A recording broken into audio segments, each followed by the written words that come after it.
Bienvenue à l'émission Un jour à la fois en compagnie d'Isabelle et son équipe. Bonjour, ici votre animatrice Isabelle. Alors bienvenue à tous, bienvenue à notre émission Un jour à la fois qui est dédiée au mouvement des alcooliques anonymes. Les alcooliques anonymes sont une association de personnes qui partagent entre elles leur expérience, leurs forces et leurs espoirs dans le but de résoudre leurs problèmes communs et d'aider d'autres alcooliques à se rétablir. Le désir d'arrêter de boire est la seule condition pour devenir membre des AA. Les AA ne demandent ni cotisation ni droit d'entrée, nous nous finançons par nos propres contributions. Les AA ne sont associés à aucune secte, confession religieuse ou politique, à aucun organisme ou établissement. Ils ne désirent s'engager dans aucune controverse et ils n'endossent et ne contestent aucune cause. Notre but premier est de demeurer abstinent et d'aider d'autres alcooliques à le devenir. Alors, nous recevons aujourd'hui, comme à chaque semaine, un membre de cette fraternité. Notre invité vient nous parler de sa vie, des difficultés de son passé et de son expérience de rétablissement. Et vous allez entendre son partage en 4 segments durant l'émission. Alors, on a des petites pauses de temps en temps. Alors voilà, aujourd'hui, nous avons un invité, un homme. Il s'appelle Jean-Yves. Et puis... Je ne connais pas son partage. C'est la première fois que je le rencontre. Là, j'ai appris qu'il fait l'aide téléphonique ici au bureau des services régionaux. Puis aussi, on a parlé un peu avant l'émission. Puis donc un homme qui a beaucoup fait de plein air, qui a fait beaucoup de routes, qui a fait beaucoup de vélo, toutes sortes de choses. En tout cas, on avait des points en commun aussi là. Mais pour le reste, je vais l'apprendre en même temps que vous. Donc, soyons à l'écoute. Et puis, je lui cède la parole. À toi, Jean-Yves. Laisse-nous entendre ton histoire. Merci, Isabelle. Merci, Alain. Je remercie AA de cette opportunité, le privilège de venir partager ici, dans ce lieu feutré. Ça me fait plaisir, même s'il fait super beau soleil dehors. C'est ça, je suis agréablement surpris. J'avais aucune idée. Et ce matin, j'avais mon meeting d'appartenance, mais j'étais pris à me dire, je vais-tu pareil? C'était tôt. J'étais capable de venir ici pareil. J'ai décidé de pas aller au meeting puis de faire ce que j'avais à faire. Puis je recevais une vieille dame chez nous de 80 et quelques années qui fait du métier à tisser. Fait qu'elle est venue prendre un petit café, puis j'étais occupé à faire ma facturation parce que je travaille encore un petit peu. Je suis pré-retraité, là, j'ai 65 ans bientôt. Et c'est étrange que je dise ce chiffre-là parce que c'est une des choses qui m'obnubile, m'obsède un petit peu. C'est pas que j'accepte de vieillir ou pas, c'est juste que c'est comme ça. Mais je suis venu ici pour témoigner et puis partager mon vécu de membre AA de plusieurs 24 heures. Ce qui m'a amené à arrêter de consommer, comme on l'apprend dans AA, c'est que j'étais malade. Assez malade, merci. Workaholic, malade physiquement aussi, très malade physiquement. Mais l'orgueil fait en sorte que je l'admettais pas.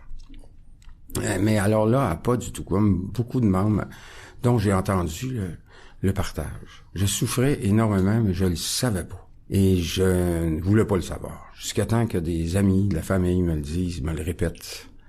Et que ma compagne de vie me décide qu'elle s'en va. Elle comprenait pas qu'un gars qui était beau, fin, intelligent, qui travaille bien, qui a une auto, qui fait beaucoup de sport, qui est très cultivé. À cette époque-là, je travaillais au musée d'art contemporain, mais j'étais triste à mourir. Puis ça, c'est au moment où je vivais toutes ces sortes de choses qui m'ont amené à... Mais au prime abord, je vais vous parler de ce petit gars qui était Jean-Yves. Je viens d'une famille de 14 enfants, dans pas le bas du fleuve, mais près de Québec, aux écureuils de Donnacona.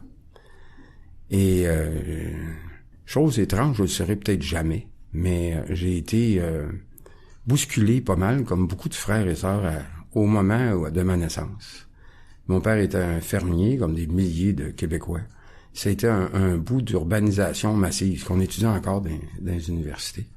Et mon père a été dans l'obligation de la vendre sa terre, parce que Maurice Duplessis a obligé pratiquement tous les farmers à homogénéiser puis pasteuriser le lait. Chose qui était admissible, mais les fermiers ont été obligés de s'endetter de beaucoup. Puis à cette époque-là, l'endettement, c'était un mot qui voulait pas dire grand-chose. Au bout de quelques années, à ma naissance, catastrophe monumentale, ça va plus du tout. Mon père a fait bâtir une maison neuve que je vois encore à l'occasion quand je vais là-bas. Et en le temps de le dire, on a tout laissé là-bas, puis on est parti, comme encore une fois, des milliers de Québécois dans les campagnes. Puis on a été chanceux, on s'est retrouvé à Cartierville-Huntsic, qui était encore la campagne à cette époque-là, dans les années 60.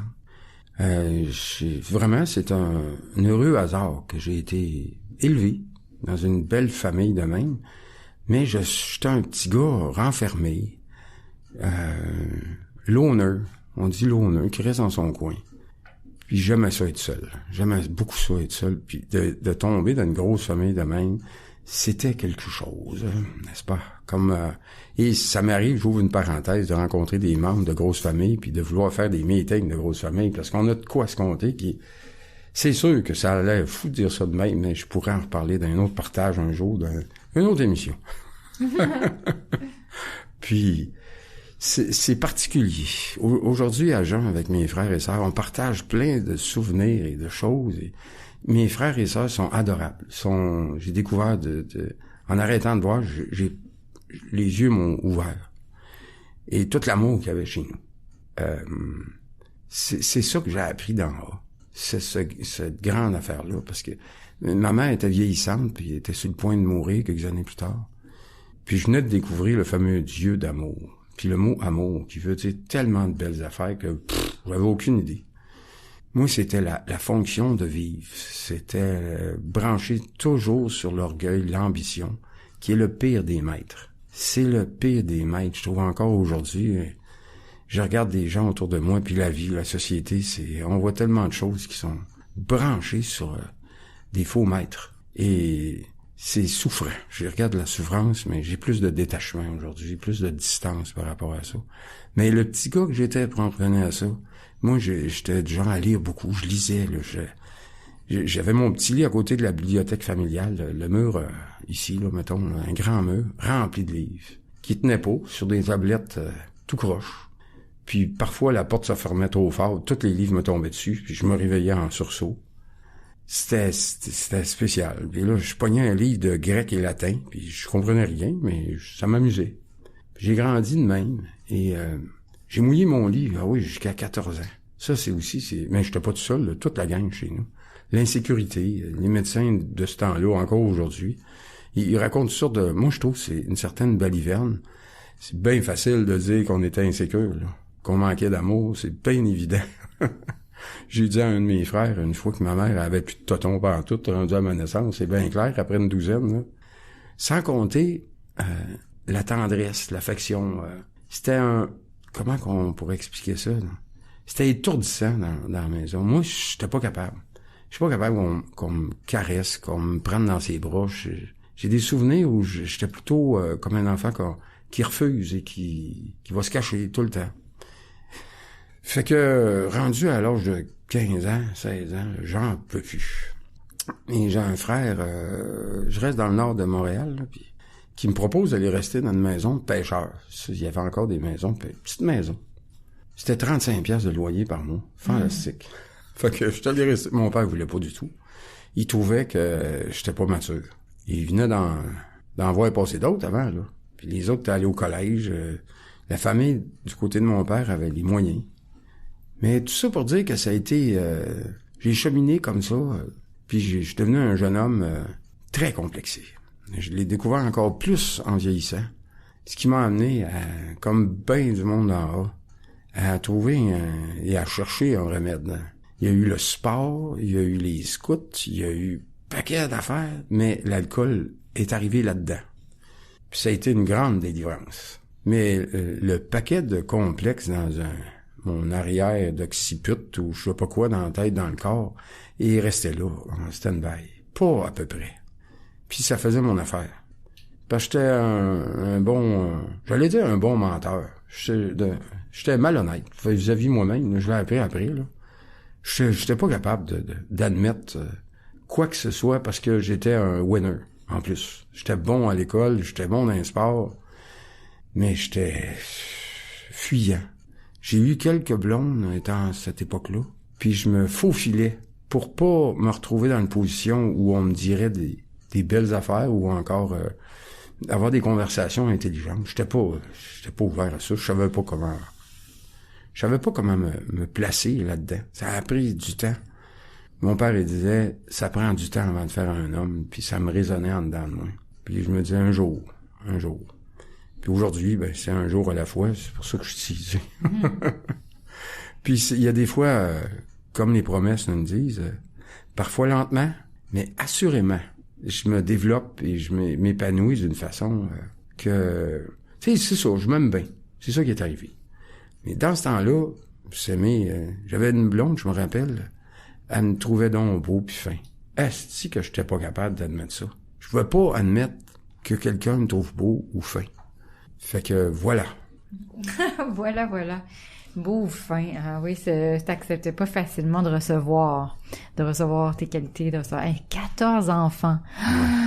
Ouais. C'est quelque chose, hein, des grosses familles comme ça, j'essaie d'imaginer. Ça doit être... Puis t'es le 14e, t'es le bébé de la famille. Le 12e. Ah, le 12e. Ouais. OK, le 12e de 14. Ouais, OK. Quand même. Ouais, mais j'ai hâte de voir comment ça se déroule pour le reste de ton histoire. Puis aussi, j'entends beaucoup de calme dans ta voix. T'es très posée. Ça m'inspire beaucoup à de la sobriété. Tu sais, comme j'ai hâte de voir aussi comment le programme a pu guérir des choses ou te faire évoluer sûrement en l'homme que t'es aujourd'hui, que tu dis je m'aime aujourd'hui, tu sais. Fait que ça veut dire que t'es passé de quelqu'un qui est pas capable de recevoir de l'amour, qui se retire, qui se cache, mais puis aujourd'hui un homme qui assume puis qui est capable de vivre avec un Dieu d'amour. Puis tout ça, fait que ça c'est plein de petits mots comme ça, là, de petites choses que tu places en même temps, que je trouve qui démontrent que tu es dans le programme. Alors, on va aller tout de suite à la pause, puis on revient à toi pour ton partage. Je me sentais seule, angoissée, agressive, et je m'apitoyais sur mon sort. Je voulais juste mourir. C'est pourquoi je continuais à boire. Personne n'aurait pu vivre un tel cauchemar. Puis j'ai assisté pour la première fois à une réunion des AA. À mesure qu'elle se racontait, j'ai découvert que toutes ces personnes avaient connu le même enfer. Je n'étais donc pas la seule. Elles m'ont aidé à cesser de boire et m'ont redonné le goût de vivre. Les alcooliques anonymes, ça fonctionne. Cherchez-nous dans l'annuaire téléphonique, dans votre journal ou sur aa.org.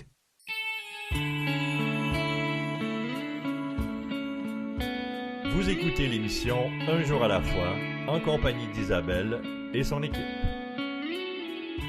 Bonjour, alors toujours Isabelle au micro, en compagnie de Jean-Yves. Alors, j'espère que vous êtes toujours des nôtres.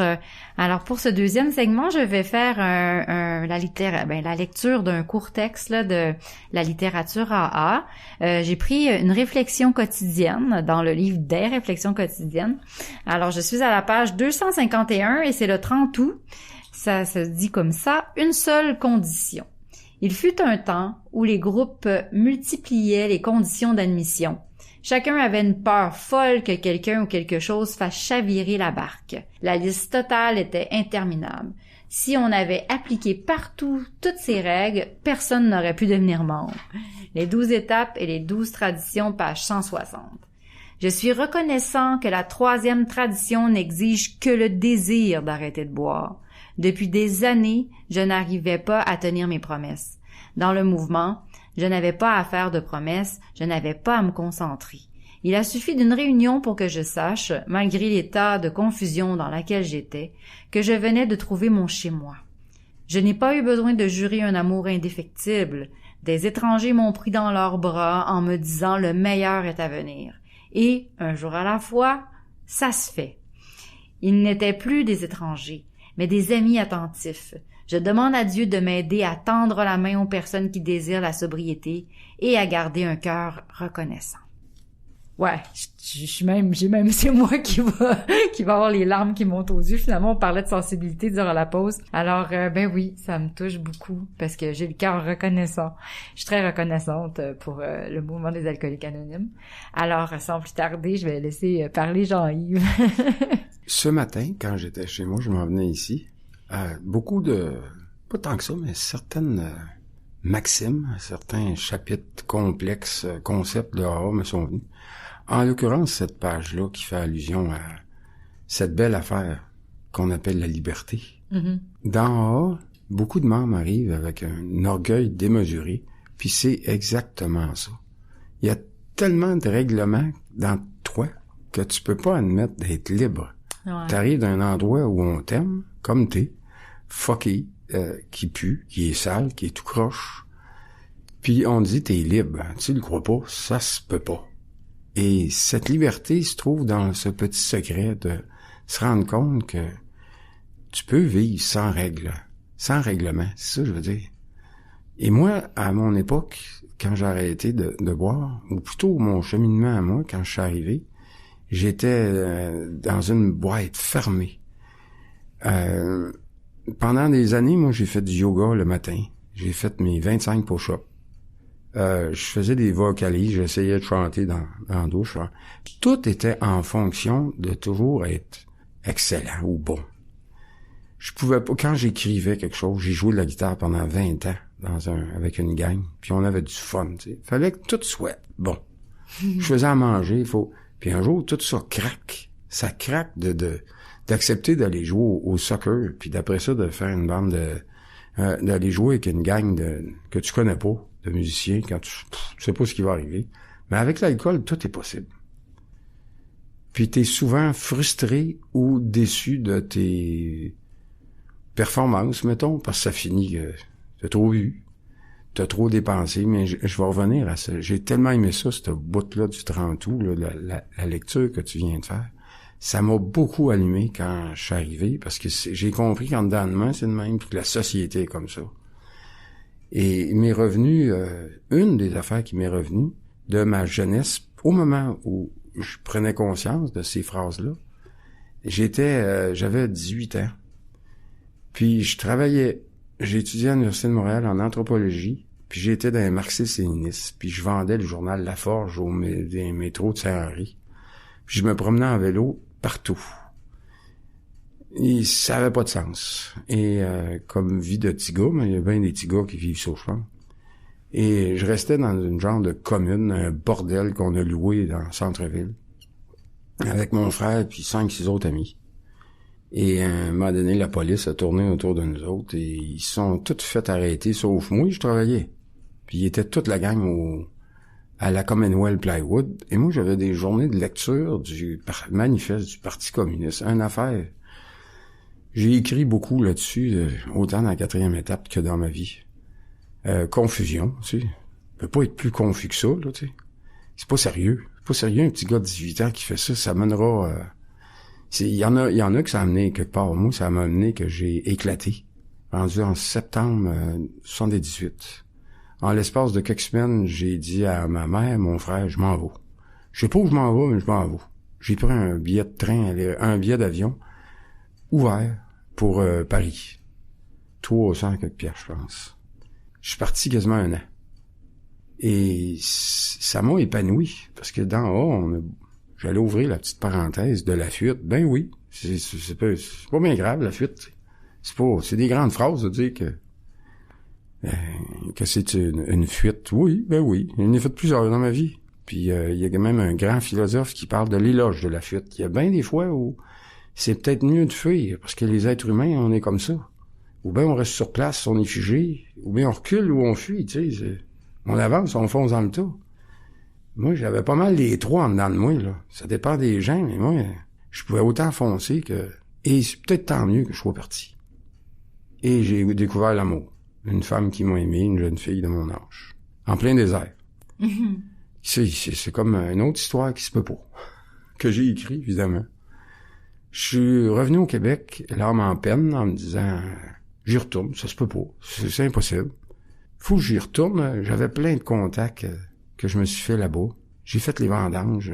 Je suis parti en Irlande faire le houblon, le cueil de houblon pour la bière. Puis mon grand chum, ma maîtresse principale, l'alcool, était toujours là, tout le temps. J'ai été chanceux de tenir bien l'alcool.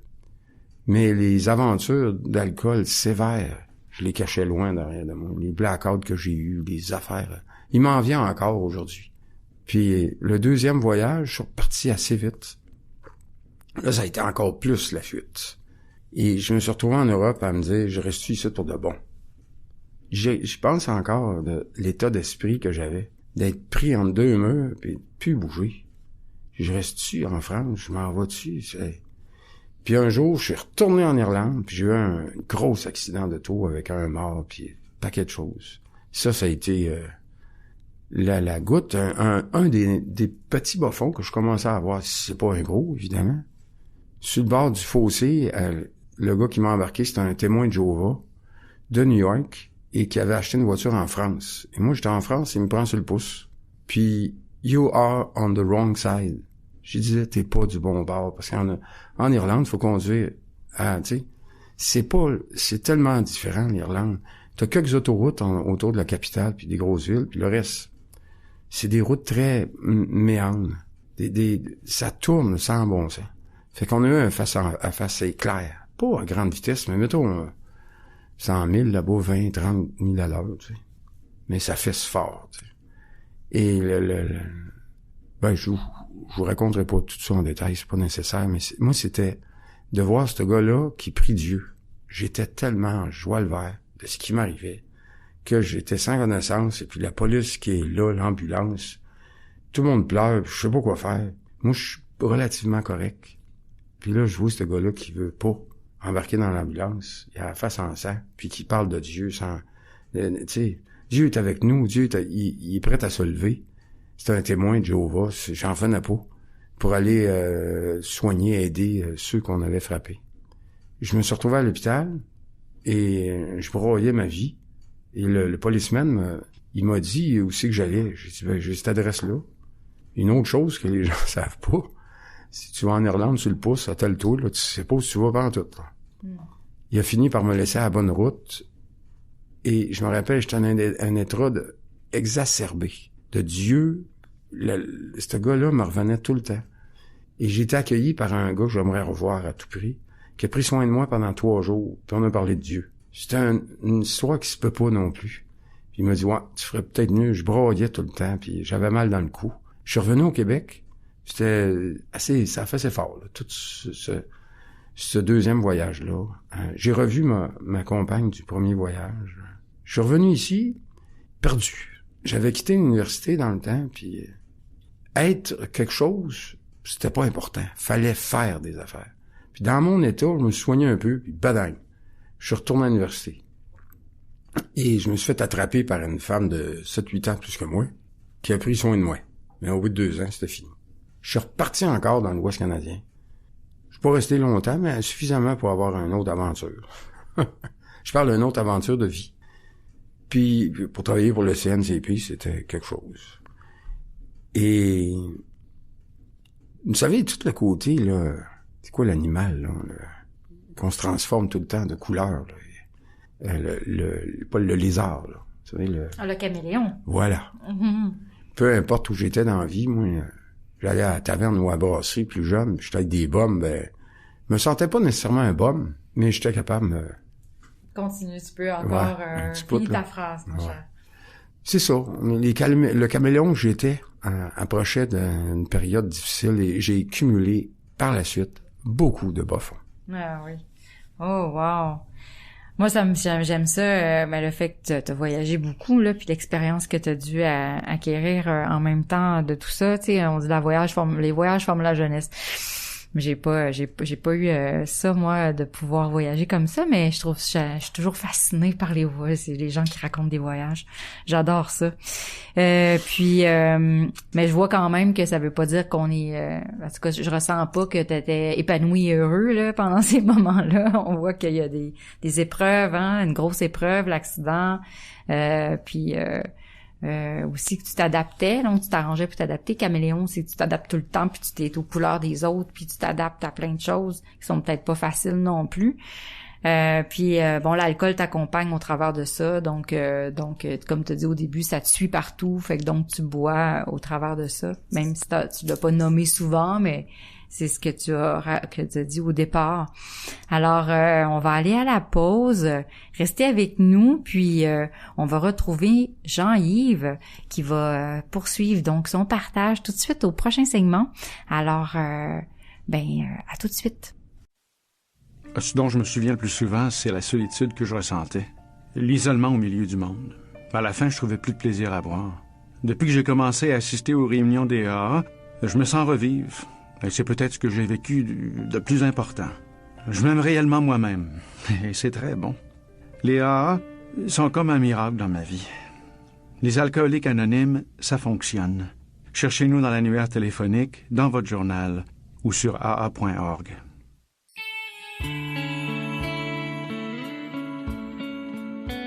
Vous écoutez l'émission Un jour à la fois, en compagnie d'Isabelle et son équipe. Bonjour, toujours Isabelle au micro. Alors, bienvenue, nous sommes de retour à l'émission Un jour à la fois. Alors, je vais vous expliquer un peu comment trouver notre émission. Nous avons un site pour notre émission de radio. Ce site est Un jour à la fois, _émission.org. Vous allez y trouver la liste de nos radiodiffuseurs et les horaires de diffusion.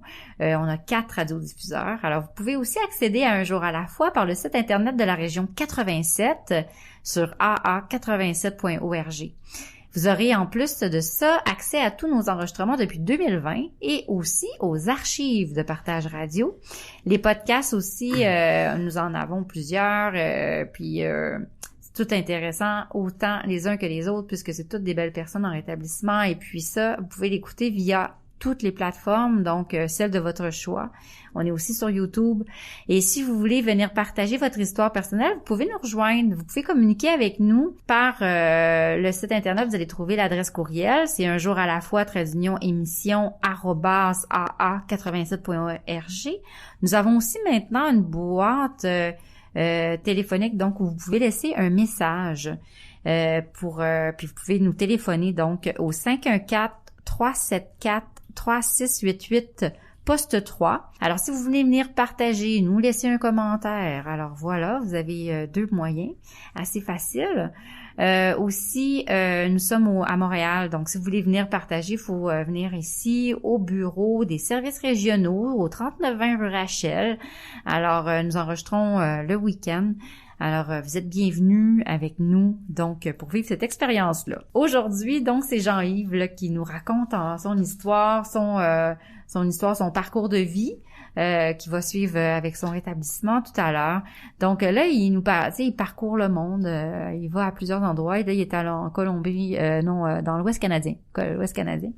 Donc, puis aussi, il dit qu'il pogne quelques bas-fonds, là, on va dire. Et puis aussi, on va le laisser nous raconter la suite, là, comment ça se passe dans son monde intérieur, on va dire comment il vit ça, là, sa vie, parce que c'est un être sensible. Ce que je peux voir, c'est que je pense que c'est un être hypersensible. Alors, à toi, Jean-Yves. C'est ça, je parlais tout à l'heure de ces nombreux voyages que j'ai faits, puis des bas-fonds que j'ai collectionnés, que je cachais en moi. Peu importe où j'étais, la langue que je parlais, le pays où j'étais, c'était facile pour moi de plus en plus, comme quelqu'un qui apprend à patiner, de me retrouver avec qui que ce soit. Je me suis fait arrêter. Il n'est jamais rien arrivé d'assez grave, à part l'accident en Irlande que j'ai eu. Mais les bas-fonds que j'avais étaient d'ordre j'associais ça à ma petite enfance où je fuyais. Il était temps que je parte. Je pognais mon sac à dos, j'étais tout content de m'en aller. Le soir d'avant, la plupart du temps, j'avais mal été, là. Il n'y avait pas eu de choses assez graves. J'arrivais et je disais à mes connaissances, les gens qui m'hébergeaient, je m'en vais, là. Je savais pas où j'allais. Je partais. J'étais un grand marcheur. Je pouvais marcher 30-40 kilomètres sans problème. Coucher, parce que être itinérant ici, c'est difficile, mais se promener sac à dos en Europe, encore aujourd'hui, c'est pas bien dur. Là. C'est quasiment convenable. Tu peux mener une vie de même très facile, pas ici. Là. Ici, il y a des règles, il y a des lois, mais surtout le froid. Ça arrête le monde. C'est sûr. Fait que j'ai couché toutes sortes de places, mais j'étais un gars bien équipé, comme on dit. Et je vais en revenir à la consommation que j'ai pu, mettons comme en Irlande. Je m'en vais là-bas pour faire la cueillette du houblon. Et mon grand chum, qui est le contact, qui connaît parce que je parle pas gaélique. Quand tu vas dans le nord, là, ça parle anglais, mais surtout gaélique. Tu te mets pas à parler anglais, tu vas te faire blaster, tu sais. Fait que tu dis pas un mot. Puis si tu parles français, ben là, ils vont trouver ça exotique. Fait que j'ai pris un coup à Guinness. La Guinness, c'est une bière noire. La stout, là. C'est dur, ça. Puis c'est pas des petites bières, comme on dit, là. C'est des litres. Des gros litres de bière. Puis ils disent tout le temps, have a Guinness and drink a beer. Ça veut dire que tu prends une Guinness, ça veut dire que tu prends une bière. Mais moi, les jours passaient, puis je voulais travailler. Puis mon chum, il était pas là. Et à un moment donné, j'apprends qu'il était à l'hôpital. Oh là! Il y avait eu un problème d'eau. Parce que c'est des régions, à ces époques-là, dans les années 70, où les aqueducs, les infrastructures, c'est pas ce qu'il y a aujourd'hui. Là. Ça fait quand même 40 ans, là, ça. Je pense bien que c'est encore comme ça. Fait qu'il y avait des possibilités d'avoir une santé. Ce que j'ai eu, moi, avec. J'ai été chanceux. C'est pour ça, quand j'ai eu l'accident en Irlande, le médecin, il m'a examiné, puis il a vu qu'il y avait pas mal d'affaires à voir. Fait qu'il dit, envoie chez vous, là, te faire examiner comme faut. Mais quand je disais l'effet, je cherchais des effets de toutes sortes d'affaires. Puis quand j'avais un effet d'échec, je broyais ma vie en dedans de moi, puis j'étais en maudit, mais je l'ai tout fait, tout ça, puis je buvais encore, mais là, il y avait plus d'effet. Fait que je me retrouvais à toujours le même pattern de me retirer, comme là, je retournais au Québec. Je me trouvais un trou quelque part. Mes amis, mes chums, j'étais un grand buveur, dans ce temps-là, je pensais. Puis là, j'ai cheminé de même de l'âge de 22 ans à au moins 35 ans. Facile. Là, maintenant, je vais parler de le fameux Dieu d'amour. J'ai vu tout à l'heure, les demi-mesures nous ont rien donné. Dans mon actif, là, c'était fou, mon affaire, là. J'adorais avoir des succès. J'avais des succès. J'avais des succès incroyables, professionnels. J'ai continué à étudier. Mais le côté triste et amer que j'avais en moi prenait trop de place des fois. Même si j'avais des succès. Fait que le moindre échec, je tombais. Puis il y avait une sorte de saboteur en moi qui démolissait tout à peu près tranquillement ce que j'avais autour de moi. Je changeais de vie, je changeais de monde, puis je me retrouvais à faire autre chose. Puis là, j'ai cheminé de même et j'ai fait un cours comme éducateur à l'université que j'ai pas terminé. Puis je suis devenu éducateur spécialisé dans des centres, toutes sortes de centres. Et j'ai travaillé en psychiatrie, puis en pédopsychiatrie, où là, j'ai vu toutes sortes de choses. Et j'ai appris des choses sur l'alcoolisme, justement. Ça aussi, ça m'a enragé quand je suis arrivé dans A, parce que ça pouvait pas moi, voyons donc. J'ai tout étudié, j'ai tout vu. C'est pour ça que, tu sais, il faut pas oublier qu'on a affaire à l'alcool. Puis moi, j'essayais de contrôler ça, fait que j'avais une job où je travaillais 7 jours semaine, puis j'avais 7 jours de congé. Je suis pas alcoolique, j'arrête de boire avant 7 jours. C'est toujours ça que je faisais. Ouais. Quand arrivait la 7e journée, je me pactais à la fraise, là, ça avait pas de bon sens. Je me relevais le lendemain, puis là, j'avais du lavage, plein de choses à faire. Puis j'étais un gars qui faisait ce qu'il avait à faire, en principe. Mais pour ce qui est de l'épanouissement, d'être libre en dedans de moi, oui, je continuais à être actif de toutes sortes d'affaires que je faisais, d'étudier, de faire des 50 longueurs de piscine, des affaires de fou. Encore un autre bas-fond rendu à la fin, j'ai commencé à allumer de voir un thérapeute. J'avais des amis, il y avait une blonde qui voyait un thérapeute, on va aller voir un thérapeute. Qui m'allume pour me dire que c'est peut-être pas ta place de travailler en psychiatrie. Après 5-6 ans. Mais j'étais un gars très intense, puis qui adorait ça, étudier. Pédopsychiatrie, c'est fascinant, la psychiatrie avec, tu sais.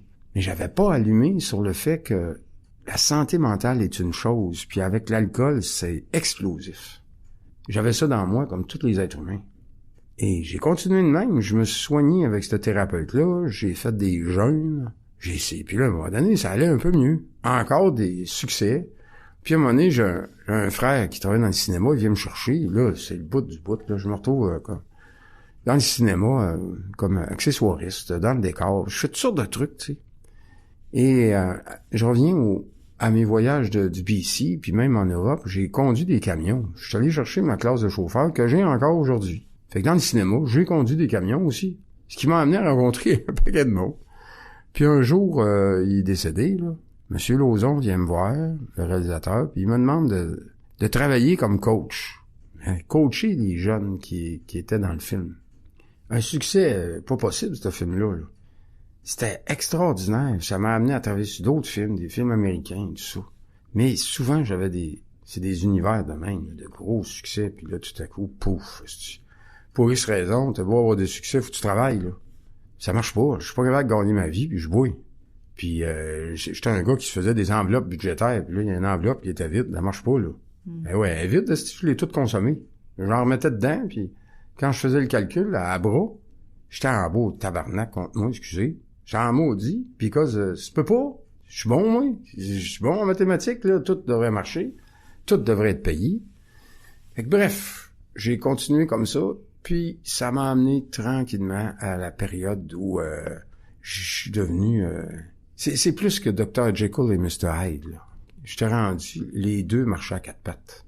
Je souffrais terriblement, je restais à côté du parc La Fontaine, je dormais plus. J'avais eu un enfant avec une femme que aujourd'hui, j'ai aimé comme je pouvais cette fille-là que j'appelle de temps en temps parce qu'elle vieillit mal, je trouve. Ça, c'est une opinion. Et je vais la chercher puis on va au marché. Elle veut pas voir son fils. Bon, c'est comme ça. Mais à l'époque, c'est moi qui ai eu la garde de William. Puis ça aussi, ça a été toute une... j'avais un frère. Il m'a dit à un moment donné, si t'es pas capable, là, tu le placeras. J'étais choqué, ça se peut pas, là. J'ai réagi dans le sens contraire. Puis quand j'ai arrêté de boire, mon premier parrain, il voyait mon état physique, puis il dit là, t'es plus capable, là. Il voyait la face que j'avais, puis tout. Je continuais à travailler. Et j'avais trouvé un vrai job, là, en plus des autres contrats que j'avais, qui était le musée d'art contemporain. Fait que je faisais mes runs de vernissage, de montage. Après ça, un petit contrat de cinéma, puis après ça, des breaks. Fait que quand tu vis que d'échecs et de succès, comme Bill, à un moment donné, tu tombes. C'est ça qui m'est arrivé.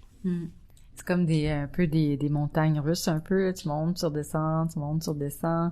Puis des affaires assez grandes, là, des succès, là, comme tu as parlé de films puis de cinéma, là. Des belles expériences de vie sûrement aussi, mais qui t'amènent dans des grands highs, puis après ça redescend. Ce que je peux voir au niveau émotionnel, hein, on en bave un peu des fois, les alcooliques. Alors, ouais, merci beaucoup pour toutes tes explications de tous ces passages de ta vie, Jean-Yves. C'est son voyage. En tout cas, ça fait du bien d'entendre ça. Puis en même temps, j'entends la souffrance au travers de tout ça. J'entends aussi de la tristesse. Tu sais, j'entends quelqu'un qui est pas bien. Alors, déjà, on va être rendu au 4e segment. Là, on arrive bientôt au dernier moment de ton partage. Donc, surtout, restez avec nous. Restez avec nous parce qu'on arrive sûrement au point où est-ce que Jean-Yves va se rétablir puis arriver dans l'Alcoolique Anonyme, puis on va voir comment ça se passe pour cette belle personne que j'ai devant moi. Alors, à tout de suite. Si l'alcool a perdu de son charme pour toi et si tu ne peux pas arrêter de boire, j'ai fait quelque chose et ma vie a changé. J'ai maintenant des amis qui m'acceptent pour ce que je suis. Nous sommes dans l'annuaire téléphonique, votre journal local ou sur le web. Les Alcooliques Anonymes.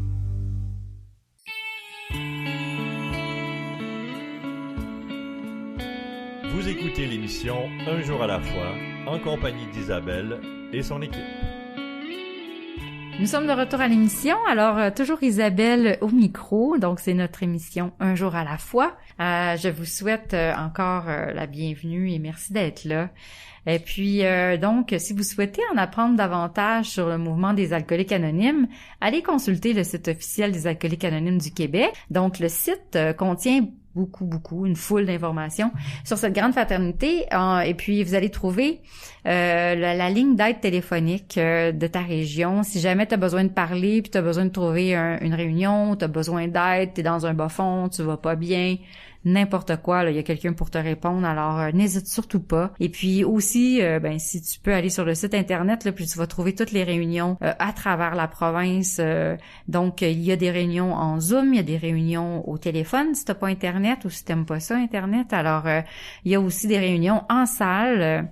Donc, tu as du choix à toute heure aussi de la journée. Donc, surtout, n'hésite pas. C'est chez toi. C'est chez toi, chez AA. Alors voilà, nous retrouvons Jean-Yves pour son dernier bout de partage. Alors ça passe toujours trop vite, hein, nos émissions. Moi, je trouve ça. J'aurais encore envie d'entendre. On va être obligé de le réinviter éventuellement. C'est ce que je disais aussi la semaine dernière. Alors, Jean-Yves, vas-y, je te laisse parler. On dit les récits de nos vies révèlent de façon générale ce que nous étions, ce qui nous est arrivé et comment nous sommes maintenant. C'est ça que je suis maintenant. Le gars qui... J'ai plus besoin de charrier toutes les histoires que je vous ai contées tout à l'heure. Je les raconte, je les partage, mais je vis beaucoup mieux avec. Parce que dans ces récits, il y avait aussi certaines bonnes choses. j'ai pas besoin de les éliminer. Puis les autres qui sont mauvaises aussi, parce que quand je rencontre des membres qui souffrent, hey, j'ai déjà vécu ça, moi, puis aujourd'hui, ça va bien mieux. Je suis capable de l'accepter, d'avoir vécu telle chose, telle autre. Fait que si l'autre entend ça, et vice-versa, ça nous fait un bien énorme. Moi, c'est ça qui m'est arrivé. Et la chose où je suis rendu aussi, c'est tous les jours, c'est ayant connu un réveil spirituel. Caroline, que je le cherche de temps en temps. Puis quand j'arrête de le chercher, il se manifeste, il est là, il est à côté de moi, tout le temps. J'ai un fils avec qui j'ai un rapport difficile, il a 33 ans. Puis vendredi, avant-hier, je travaillais pas.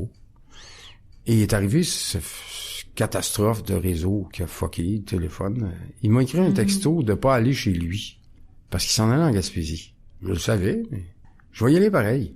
Mais il reste à l'île bizarre, c'est comme un bout, là. Fait que je m'en vais là, il vient de louer une maison, c'est un paradis. J'étais assez content pour lui, même s'il était pas là. Puis, c'est ça, il y a eu comme un réveil en moi pour dire que j'étais ému, j'étais content. Enfin, il se trouve un endroit, c'est sûr, c'est pas donné. Je pense qu'il a les moyens, avec sa blonde, là, un petit paradis extraordinaire avec... puis il voulait que j'y aille, parce qu'il m'a emprunté bien des outils pour l'arrangement floral et tout ça. Puis moi, aujourd'hui, aussi, j'ai une belle propriété avec bien des fleurs, puis une piscine, puis un jardin, des tomates, puis j'aime ça, faire ça. Je suis né sur une terre, quand même, là, puis j'ai le pouce vert. Je suis chanceux. Je suis pas un expert, mais j'aime ça. Et mon fils, il a été élevé dans ça aussi. Fait que... là, il est fier. Mais là, il était pas là. Fait que hier, il m'a écrit, après que tous les réseaux aient revenu, et il m'a écrit, il voulait savoir, puis ma maison, puis mes fleurs. J'ai écrit un long texte pour le féliciter, c'est parce que il était, comment je pourrais dire ça, non? Il était encore là, lui. Moi, j'ai pas eu d'assentiment, j'ai pas eu de... Il y a un terme qu'on dit, en France, il dit, je cherche un mot bien simple qu'on utilise dans A, là. Vous savez, la tape dans le dos, là. L'approbation. L'approbation, voilà. J'en ai peut-être eu, mais je l'ai pas senti du tout. J'en ai pas eu. Mon père, je l'ai pas connu. Ma mère, elle nous en a donné beaucoup. Parce que l'approbation est tout près de l'amour. Puis l'amour, c'est pas toujours de la tendresse, puis des serrages de bras, puis des becs, là. L'approbation, c'est une chose essentielle. Puis mon fils, j'ai fait ce que j'ai pu. Puis il en a encore besoin à 33 ans. Il vient chez nous, puis regarde pas, là, regarde. Et puis sa mère s'en occupe à peu près pas. Elle est là, elle est pas là. Là, ça fait quelques années qu'elle est plus dans sa vie. Ça, c'est un dossier qui me touche particulièrement, mais encore une fois, je médite tous les jours. Je lis mes réflexions quotidiennes. C'est là où je suis rendu. Un calme apparent. Et c'est tellement important pour moi. Cette année, j'ai accepté de louer le sous-sol parce que ma maison est grande. Puis j'ai dit, donc, ça va faire un petit revenu de moins. Puis là, je l'ai arrangé. Puis j'ai trouvé un ami de mon fils, avec sa blonde, puis le nouveau petit bébé. Fait que je suis devenu grand-papa par procuration en plus. Oh. C'est extraordinaire. Pas facile. Il y a plein de choses qui fait pas mon affaire. Mais je pratique la tolérance, l'indulgence. C'est quelque chose. Puis j'ai toujours eu la chance d'héberger des amis. J'ai eu une grande compagne il y a plusieurs années, une Chinoise avec qui j'ai été longtemps. J'ai plus de nouvelles, j'étais allé la voir à Vancouver, elle a décidé d'aller vivre là-bas. Je fais du coq à l'âne, là, juste pour vous expliquer qu'est-ce qui m'arrive depuis quelques années, puis où je suis en ce moment.